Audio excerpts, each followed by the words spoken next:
Hope is a word we use lightly, but a word we live heavily. And if I slow down here, it's because hope deserves more than a passing mention. Hope is not a feeling that comes and goes with the weather.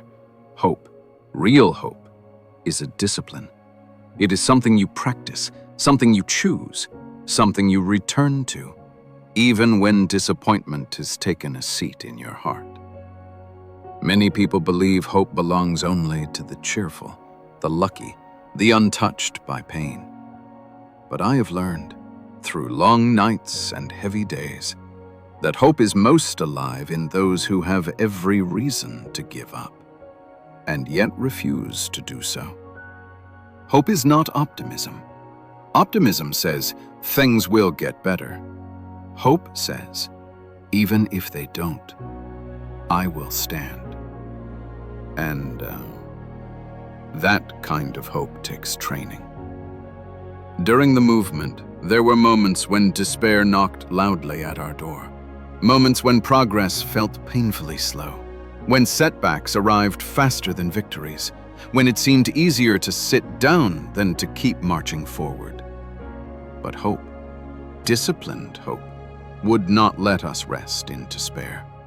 Hope reminded us that justice has never traveled at high speed, that truth often arrives late, but never empty-handed, and that every step forward, no matter how small, bends the world a little closer to what it should be. Hope taught us endurance. Now, somebody once said to me, "Reverend, I hope things get better, but I don't want to get my hopes too high." And I smiled because, well, many of us have tried to manage hope like that. But hope was never meant to be fragile glass. Hope is steel. It may bend, but it does not shatter easily. Look at the lives of those who carried hope as a discipline.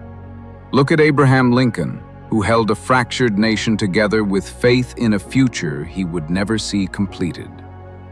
Look at the enslaved men and women who sang freedom songs while still in chains. Look at parents who believe in their children before the world ever does. They did not wait for circumstances to improve. They practiced hope, daily, deliberately, stubbornly. Hope was their resistance. And let me say this clearly, hope does not deny pain. Hope does not ignore injustice. Hope does not pretend the road is easy. Hope looks suffering in the eye and says, you will not have the final word.